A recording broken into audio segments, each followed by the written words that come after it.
서울 강남 가비 지역구인 태영호 국민의힘 의원이 민주당이 내리 깃발을 꽂은 험지라도 당이 나가라고 하면 치열하게 싸우겠다며 지역구 포기 의사를 밝혔습니다. 태영호 국민의힘 의원과 자세한 말씀 나눠봅니다. 의원님 안녕하세요. 네, 안녕하세요. 북한의 엘리트 외교관에서 대한민국의 국회의원으로 깜짝 변신했던 분이 바로 태영호 의원님입니다. 21대 국회 의정활동에서 어떤 점에 주로 역점을 두셨어요? 우선 저는 한국에 와서 이 국회의원이라는 정말 생각지도 못했던 그런 큰 이제 타이틀을 안고 21대 국회에서 활동하면서 저로서는 의회 민주주의라는 이 전혀 새로운 이런 정치적 환경에서 활동했고요. 앞으로 이것이 그 밑거름이 돼 가지고 향후 남북한의 이제 화해, 통일, 평화 뭐 이런 걸 할 수 있는 그런 아주 좋은 그런 경험을 체험했다 이렇게 저는 말할 수 있겠습니다. 그렇군요. 본인 의정활동에 점수를 주신다면 한 몇 점 주시겠어요? 글쎄요, 제가 저한테 뭐 점수를 준다는 건 좀 그렇고요. 저는 내 나름대로 열심히 했고 4년이라는 그 짧은 기간에 초선이지만은 해볼 건 다 해봤습니다. 당 전당대회 출마해서 최고위원도 해봤고 네. 또 사퇴하고 당의 징계도 또 받아봤고 그리고 당 국제위원장도 해봤고 지금은 또 국회 외교통일위원회에서 초선이지만 간사로도 활동하고 그래서 이 4년이란 기간이 어찌 보면 길게 보면 길고 짧게 보면 짧은데 어쨌든 당 의회 내에서 해볼 수 있는 직은 두루 많이 거친 그런 아주 좋은 경험이 되었습니다. 그렇군요. 이 강남구 갑이라는 지역구는 서울에서는 이제 국민의힘 의 대표적 우세 지역입니다. 상징 지역이죠. 그렇죠. 예. 이 지역을 이제 의원님한테 공천을 주면서 예. 무엇을 바랐을까요? 아까 뭐 남북 화해도 예. 얘기하셨는데 이게 상징성이나 이런 거를 예. 당에서 되게 생각했던 것 같아요. 그렇죠. 그게 2020년 저희가 야당일 때거든요. 네. 근데 그때 당시 지금 상황은 정권 교체는 매우 힘들고 민주당 쪽에서는 뭐 한 20년 집권설이 나올 때였습니다. 그런데 제가 당에 아무런 기여도 없던 그런 정치 초짜가 아닙니까? 그럼에도 불구하고 강남갑에 그때 주었을 때는 국회에 들어가서 이전 정권 문재인 정부의 대북 정책과 외교 정책에 대해서 잘못된 점을 가지고 좀 치열하게 빡차게 좀 싸워달라라는 그런 역할 분담이 있었다고 저는 생각하고요. 그 의미에서 저는 아주 그 전 정부의 대북 정책 이런 데 대해서 대단히 저는 치열하게 이제 싸웠고 그 과정에 뭐 10시간 이상 의회에서 대북전단 금지법 채택될 때는 필리버스터도 이제 나가서 했고 네. 나름대로 열심히 했다. 그래서 정권 교체에 그나마 기여를 하지 않나 나름대로 이렇게 평가하고 있습니다. 그렇군요. 그랬던 그 지역구에서 예. 출마하지 않겠다고 의원님이 최근 선언을 하셨거든요. 왜 그러셨는지 그 배경을 좀 설명해 주세요. 그 선언이라고 하셨는데 선언은 아니고요. 제가 라디오 방송에 나갔는데 그 MC가 최근 혁신위의 험지 출마 요구에 응하는 의원이 하나도 없다라는 점을 지적하면서 강남갑시 국민의힘에서는 뭐 전통적으로 꽃밭으로 양지로 불리고 있는 것인데 태 의원님이라면 험지에 나가겠느냐 이렇게 아주 바투 질의하시더라고요. 질문을 받으셨군요. 네, 질문을 받아. 근데 저는 평시에 저는 항상 선당 후사 그다음에 백의종군을 저는 신조로 삼고 있습니다. 그래서 그런 질문이 들어왔기 때문에 당연히 나라면 선당 후사 백의종군 하겠다 이렇게 제가 이야기했는데 이것이 이제 출마 선언처럼 불출마 선언처럼 나갔고 또 입장문을 만들어 놓으신 게 아니고요. 그건 아니고요. 지금 오늘처럼 이렇게 대화하는 과정에 또 이런 말을 하니까 주변에서 그러면 생각해둔 험지가 어디냐 예. 이렇게 물어보더라고요. 근데 저는 뭐 생각해둔 험지는 없고 모든 것을 당에 맡겨놓고 당에서 하라는 것으로 저는 나가서 다시 한번 또 치열하게 당을 위해서 싸울 그런 각오가 되어 있다. 라는 점을 말씀드립니다. 그렇군요. 요 약간 불편하실 수 있는 예. 질문인데요. 강남갑 이제 불출마를 그렇게 말씀하신 배경에 예. 이제 아까 앞에도 이제 의원님이 얘기하셨지만 징계권. 예. 그러니까 사실 징계권이 있으면 공천 받을 때 좀 불리하거든요. 그렇죠. 예. 그런 것도 조금 감안을 하셨습니까? 글쎄 뭐 여러 가지로 다 이제 제가 종합적으로 판단을 했는데요. 지금 현 시점에서 저는 중요한 거는 후보의 경쟁력이라고 저는 생각합니다. 만약 당에서 제 나름대로 저는 경쟁력이 있다고 보고 있거든요. 만약 당에서 저의 경쟁력을 좀 인정해주고 험지에 나가서 싸우라는 기회를 준다면 지금까지도 그래 했지만 좀 나가서 다시 한번 당을 위해서 헌신, 희생 뭐 이렇게 해볼 각오가 되어 있습니다. 혹시 지역을 생각해 보신 적은 없어요? 지역 설치 제가 여러 번 것을 둘러봤는데요. 우리 강남 3구를 제외한 다른 지역은 지금 쉽게 이야기하면 이길 가능성 있는 지역이 보이지 않더라고요. 예. 민주당이 워낙 세다고 이제 보여지나요? 특히 이 민주당이 경기도와 수도권에서는 예. 내리 중진들이 2선, 3선, 4선 이렇게 내리한 데가 대단히 많습니다. 예. 그렇군요. 그래도 여하튼 뭐 그 의원님 개인적인 그런 요인이 있다 하더라도 여하튼 중진들이 대부분 험지 출마 결단 못 내리고 있는 상황에서 질문을 받더라도 그렇게 말씀하신 거는 또 당내에서 평가하는 분들이 많아요. 예.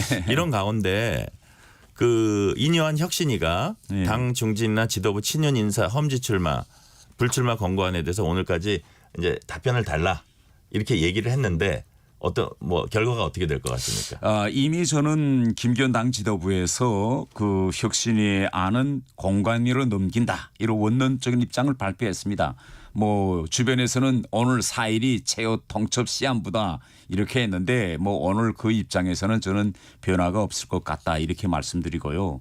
그리고 저는 이렇게 생각합니다. 지금 김기현 당 지도부 체제에 지금 3개 위원회가 가동하고 있습니다.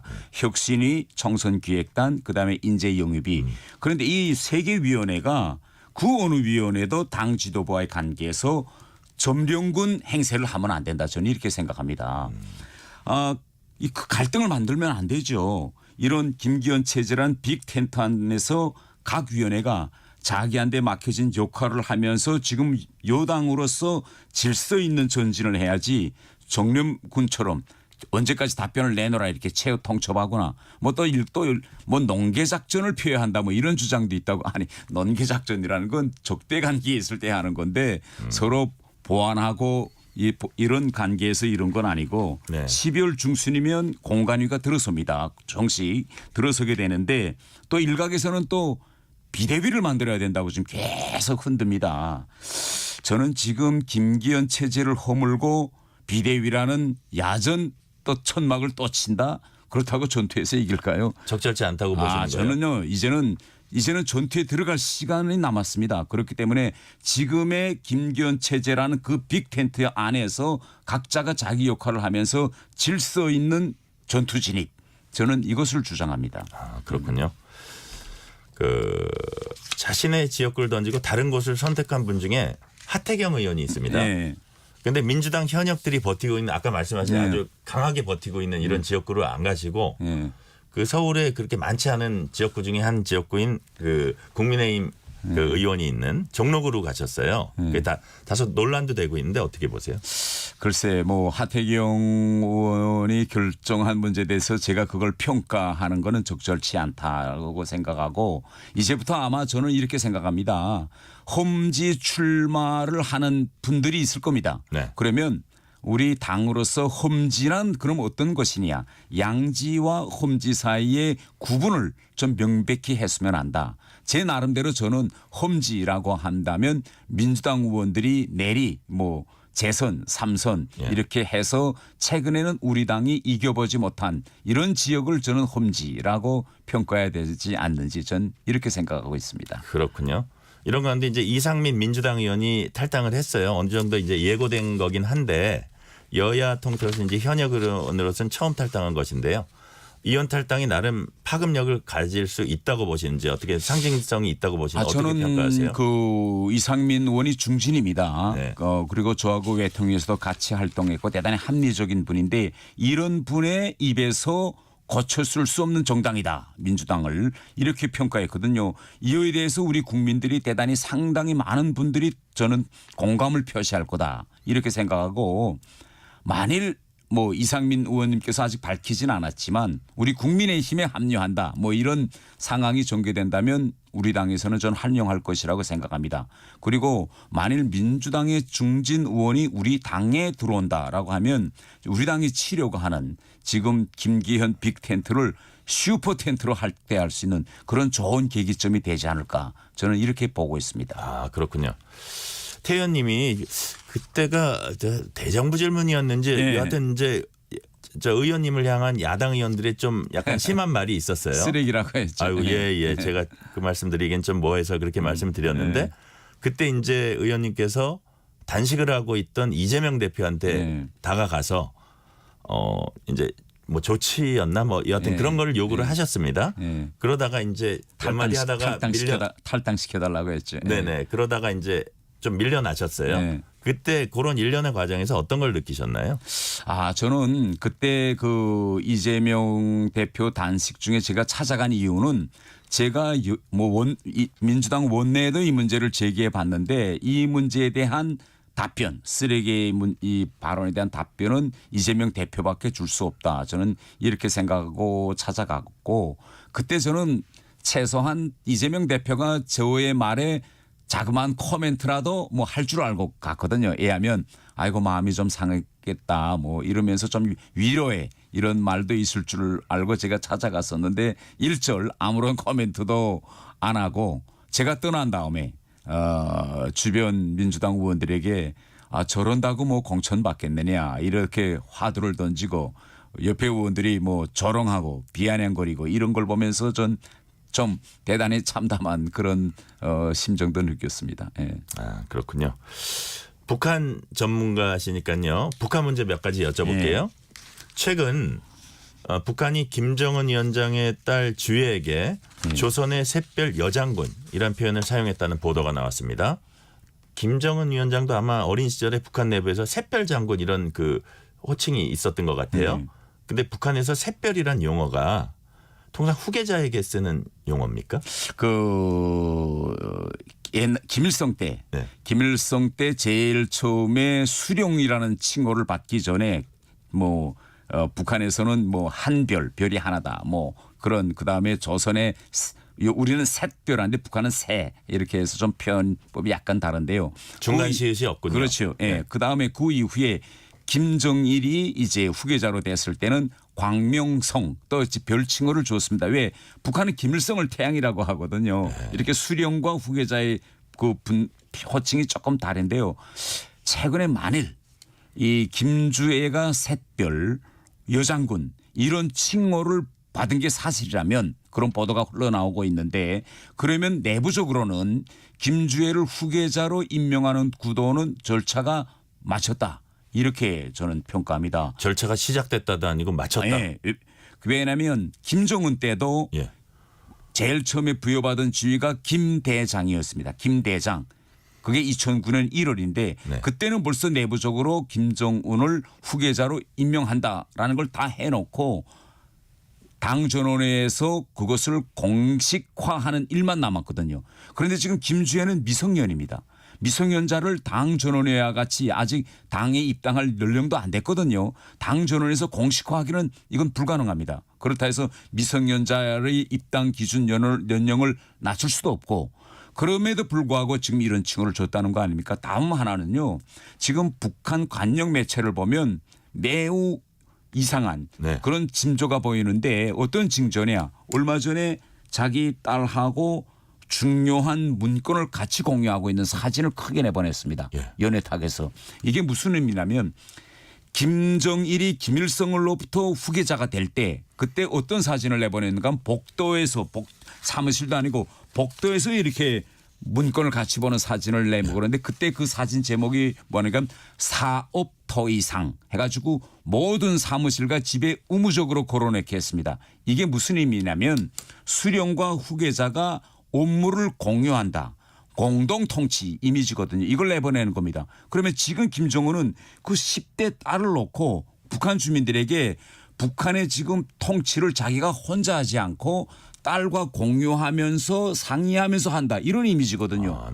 이거 아주 그래서 저는 나가도 너무 나갔다. 어쨌든 후계자의 그런 그 성격으로 간다고 상당히 보여지는 징후들이 있네요. 예, 이게 단순한 딸 바보 아버지 행보가 아닙니다. 지금은. 그렇군요. 하나 더 여쭤볼게요. 그 북한이 군사 정찰 위성 만리경 1호가 이제 정찰 임무에 착수했음을 시사를 했습니다. 뭐 백악관을 찍었느니 펜타곤을 찍었느니 근데 이제 사진은 공개하지 않아요. 해상도나 이런 건 아직 도달을 하지 못하지 않았을까 이런 추측이 나오거든요. 어떻게 여기서 보세요? 두 가지 점을 우리가 주목할 필요가 있어요. 하나는 이번에 궤도 진입은 성공했거든요. 그런데 이거는 제 판단은 이건 100% 러시아의 지원과 방조로 된 겁니다. 왜냐하면 그 위성을 쏘아 올리기 전에 그 행사장에요. 완전히 다 새로운 새 옷을 입고 행사복 차림을 하고 다 도열하고 쐈습니다. 이 정도는 확신을 가지고 쐈다는 거거든요. 그러니까 이건 러시아의 도움이 있었다. 단 왜 공개하고 있지 못하겠냐. 러시아가 아직도 광학도가 심혈한 해상도가 좋은 그런 광학 설비까지는 안 준 것 같아요. 러시아라는 나라는요 대단히 영악한 나라입니다. 지금 포탄과 장비를 북한으로 가져가면서도 한 번에 러시아는 절대 바지 안 벗어줘요. 그러니까 왜 그러면 북한과의 거리가 끝날 것 같으니까 이 정도로 한 번 진입시켜놓고 이제 북한은 또 포탄과 장비를 주면서 다음 위성에 올려놓을 그런 광학도가 좋은 장비를 요구할 겁니다. 그렇게 돼서 스텝 바이 스텝 단계적으로 지금 군사 협력이 이루어질 것이다. 또 북한도 얘기했어요. 앞으로 수개의 위성을 더 쏘아 올리겠다고. 그렇군요. 그러니까 궤도에 진입할 기술을 줬는데 그 광학 기술은 아직 안 줬다. 이렇게 이제 보면 되겠네요. 여기까지 듣겠습니다. 태영호 국민의힘 의원이었습니다. 감사합니다. 예, 감사합니다. 특집 KBS 1라디오 오늘 1부는 여기서 마치고 잠시 뒤 2부에서는 최재성 전 청와대 정무수석으로부터 정치권 현안에 대한 얘기 들어봅니다.